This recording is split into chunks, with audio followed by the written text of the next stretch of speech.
Okay, so you're starting a business in Australia. Huge congrats. But before you print those business cards, we need to talk about something pretty crucial. That's your business structure. It's like one of those foundational choices that Yeah. can really have a big impact down the line on your legal stuff, financial future, the whole nine yards. Yeah, for sure. The structure that you choose will determine things like how much you're going to pay in taxes, how much personal risk you're taking on, and even how you might attract investors later on if that's something that you want to do. Right, exactly. And, for a lot of new business owners here in Australia, it really comes down to two main options, either going solo as a sole trader Right. or kind of leveling up, so to speak, with a proprietary limited company, which most people just know as a Plea Ltd. Yeah, definitely. Those are the two most common starting points, each with their own advantages and disadvantages. For sure. So let's start with the sole trader. The lone wolf approach. Mhm. It's definitely the go-to for a lot of new businesses. Yeah. Just because it's so simple to set up. But you basically are the business, Mm-hmm. which can be freeing, but also a little bit daunting. Yeah, daunting in the sense that you and the business are one, legally and financially speaking. So that means that if your business gets into debt, creditors can actually go after your personal assets, like your house or your car. So that's the trade-off. You get complete control, you get to keep all the profits, but there's also that risk involved. Right. Yeah, I mean, no one wants to risk their personal savings, Yeah. just to chase their business dreams. So let's say, like, we have a hypothetical bakery and things go bad, Yeah. they go belly up.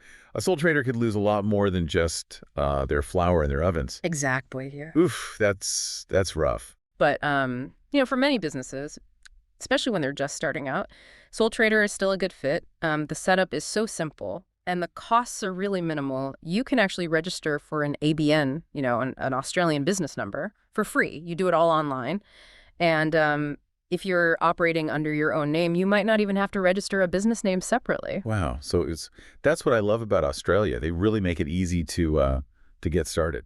Yeah, well, small businesses are really the backbone of the Australian economy. So it makes sense that they make it as straightforward as possible. The Australian Business Register has done a really good job of streamlining that whole process, like Right. the ABN application. You do it online. It's really easy. They use clear language. That's fantastic. Okay, so we've covered the sole trader, the basics at least. Low cost, easy setup.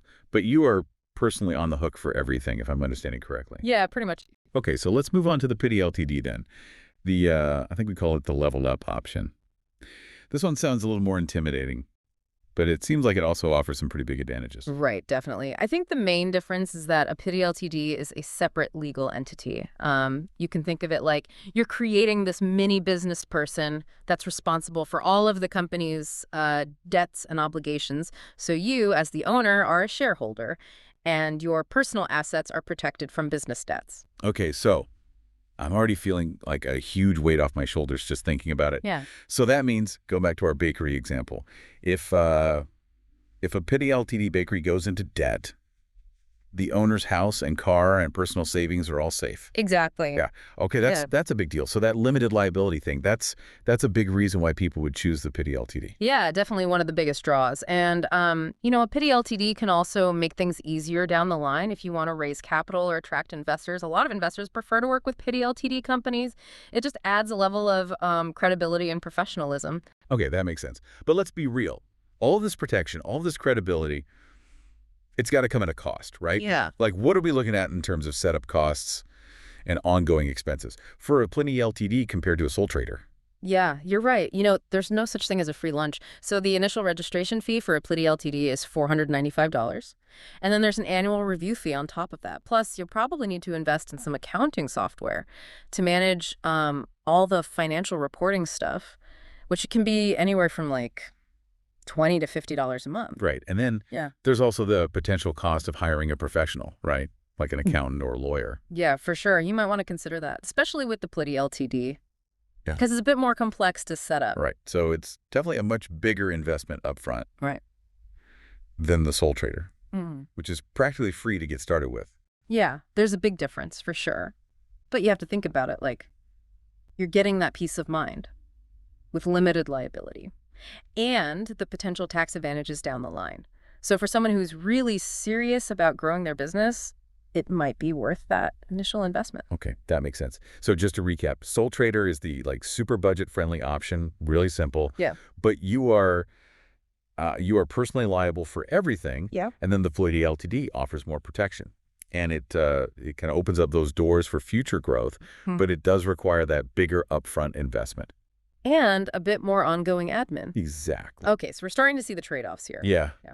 Before we dive deeper into all the pros and cons, I think it would be helpful to compare the actual costs side by side. Yes, let's do it. I love to see those numbers laid out, in black and white. Okay, great. All right, so let's get down to brass tacks here and look at some actual numbers. For a sole trader, you're looking at around $167 for the first year.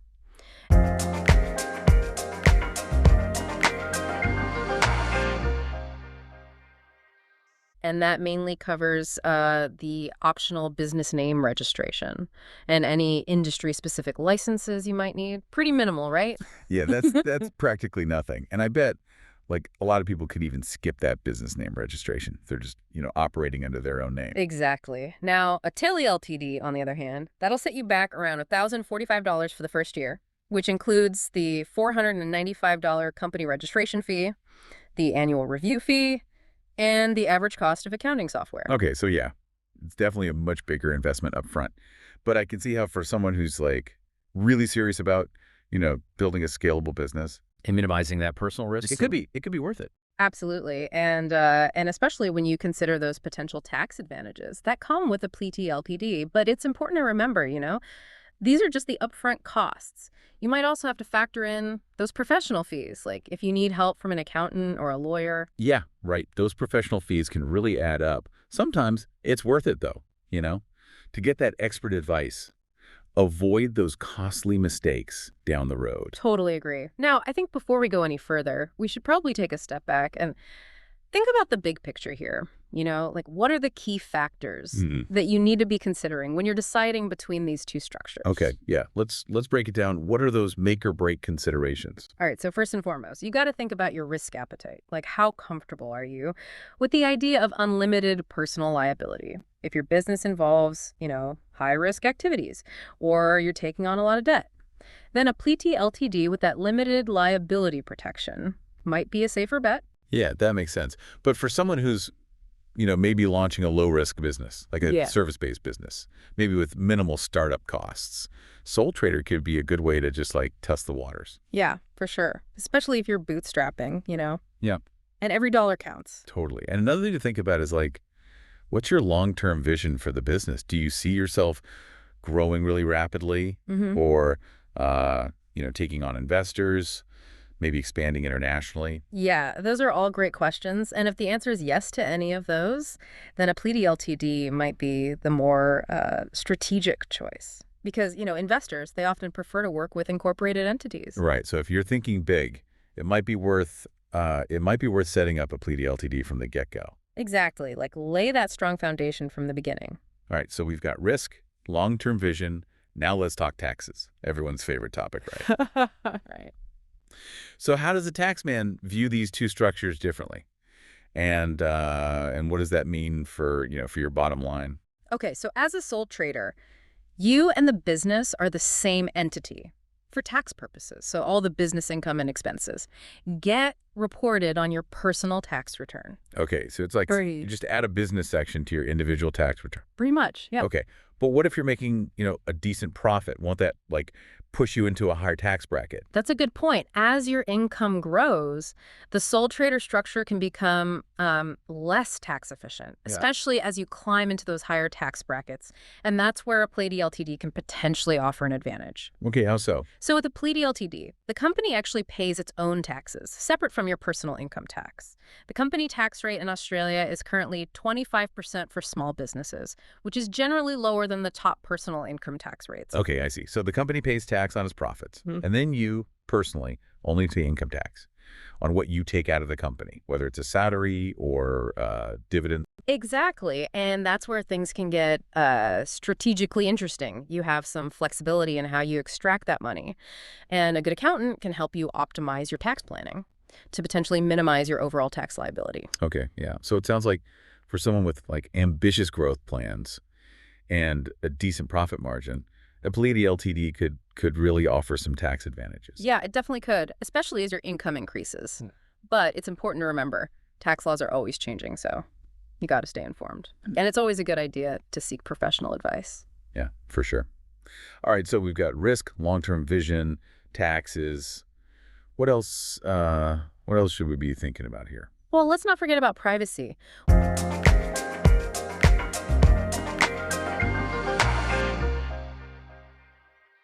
With a sole trader, your personal details are pretty much tied to the business, whereas a Politi Ltd offers a bit more separation there. Okay, that's a good point. So if you value your privacy and you want to keep those personal and business affairs separate, Politi Ltd might be the better option. Exactly. It creates a bit of a buffer. Okay, and speaking of buffers, let's talk about insurance. I know, not the most exciting topic, but definitely important. Yeah, for sure. Especially for sole traders. Because of that unlimited personal liability, public liability insurance is a must-have. Okay, so public liability, that basically covers you if, like, someone gets injured on your property or their property's damaged. Because of your business. Right, exactly. So, for example, if a client trips over a loose cable in your home office or a delivery driver backs into your neighbor's fence, you're covered. Right, okay. And what about professional indemnity insurance? Is that something we should be thinking about too? Yeah, so professional indemnity, it's crucial for anyone providing professional advice or services, like consultants, designers, that kind of thing. Yeah. It protects you if a client claims they suffered a financial loss because of your work. Oh, okay, I see. So if you give a client bad advice and they try to sue you for damages, professional indemnity has got your back. Exactly. Okay, so for sole traders, public liability and professional indemnity are non-negotiable. Now, what about FIDI Ltd companies? Do they still need those policies? Yeah. Even with a limited liability? They're still highly recommended, yeah. Even though the company is a separate legal entity, it can still be sued. Right. Okay. So it's more about protecting the company itself, not necessarily your personal assets. Exactly. And depending on the nature of your business, you might need to think about other types of insurance too, like product liability if you manufacture or sell goods. Right. Yeah. Okay. So insurance, it's a bit of a beast, right? Like how do you make sure you're adequately covered? Yeah. Without breaking the bank? Yeah, it can be tricky. I always recommend talking to an insurance broker. They can help you assess your risks and find the most cost-effective policies for you. Okay. Yeah. That sounds like a good plan. Okay. All right. So we've talked about insurance. Well, There's also the whole legal and regulatory side of things. Oh, What yeah. are some key things we need to be aware of there? well, for starters, Australian workplace laws are very comprehensive. So if you're planning to hire employees, you need to be across things like minimum wage, leave entitlements, superannuation. Right. Superannuation. That's the Australian retirement savings system, right? Exactly. As an employer, you're generally required to contribute a percentage of your employees' earnings to their superannuation fund. Okay, got it. And what about workplace health and safety? I know Australia has like some pretty strict standards. Yeah, absolutely. Creating a safe work environment is super important. So you need to have systems in place to identify and manage hazards, provide training, report any incidents or injuries. Okay, so it sounds like there's a lot to keep track of. Any tips for like staying organized and, Yeah.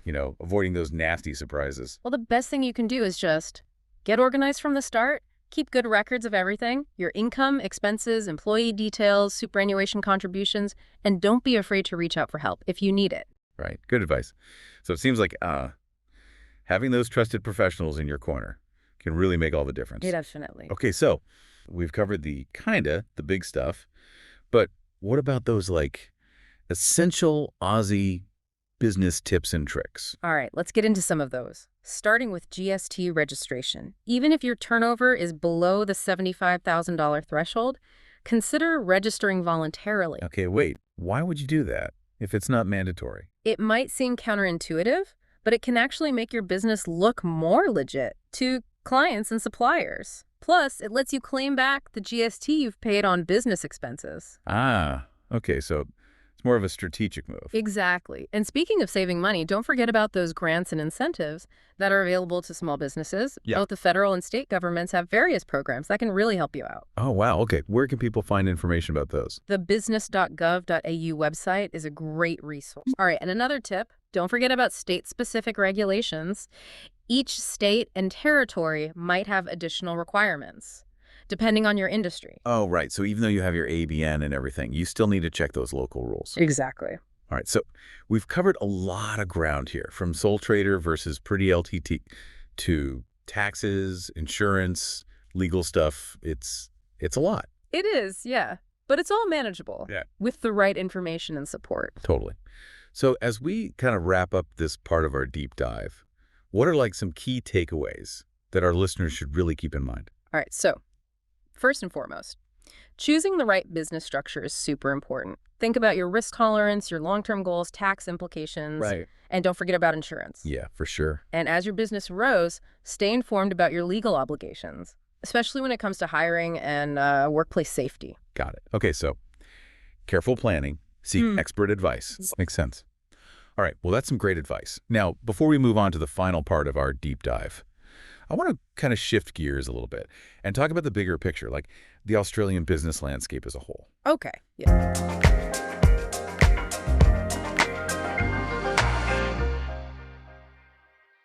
So what's the entrepreneurial scene like here?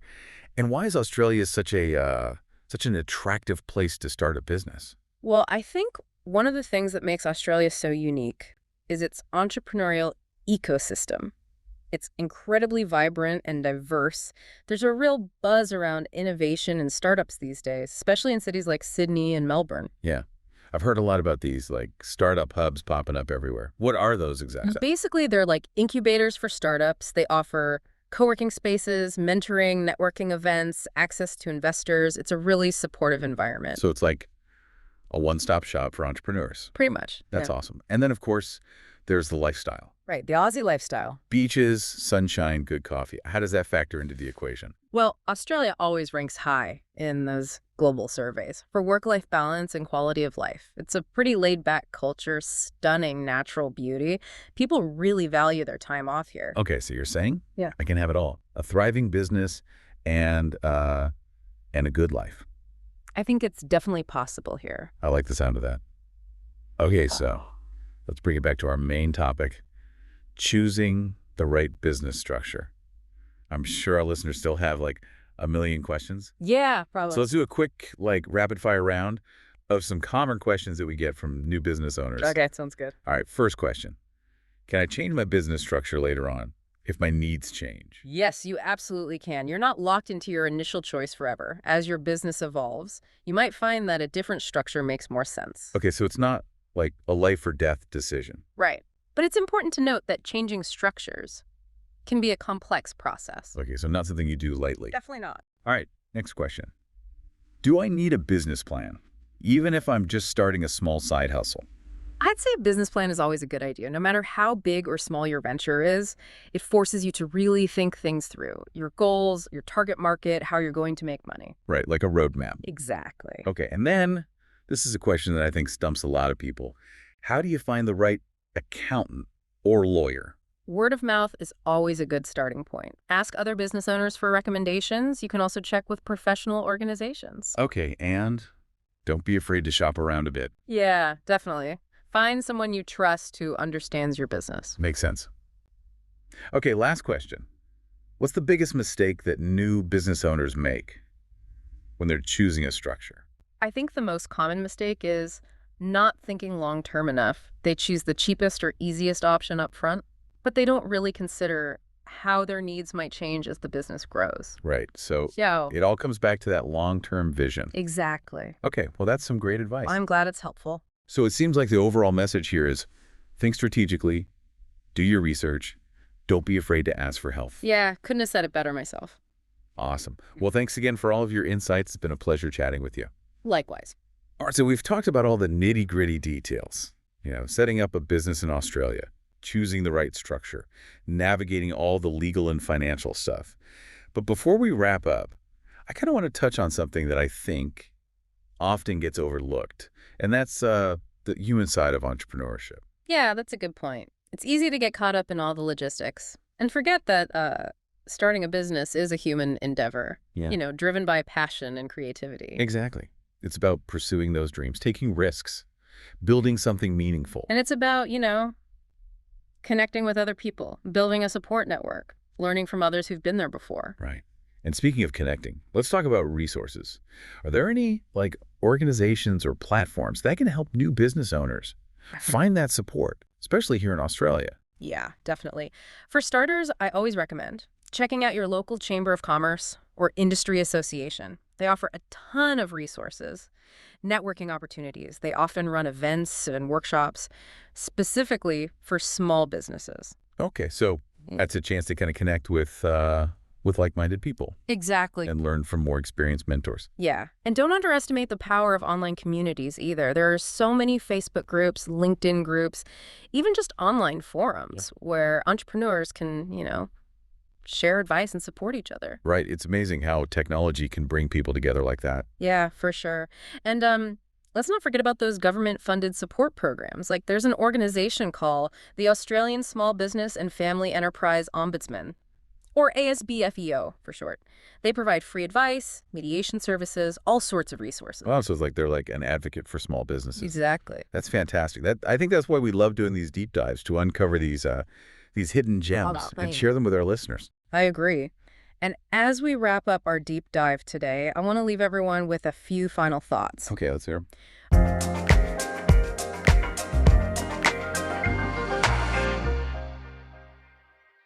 All right, so remember that starting a business is a marathon, not a sprint. You're going to face challenges and setbacks. You're going to have moments of doubt, but it's during those tough times that your resilience and determination will really shine through. Right, so it's about embracing the whole journey. Exactly. Don't be afraid to celebrate those wins. Learn from your mistakes and keep moving forward. And don't be afraid to ask for help along the way. Yeah, absolutely. Building a successful business, it's rarely a solo effort. So build that support network of mentors, advisors, fellow entrepreneurs. Okay, and never stop learning. For sure. The business world is constantly changing. So you got to stay curious, embrace those new ideas. Right. All right, one last piece of advice. Believe in yourself and your vision. You have the power to create something amazing.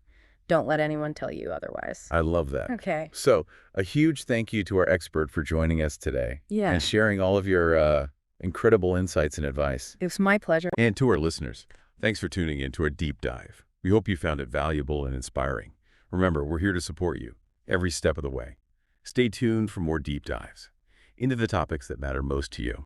Until next time, stay curious and keep those entrepreneurial spirits burning bright.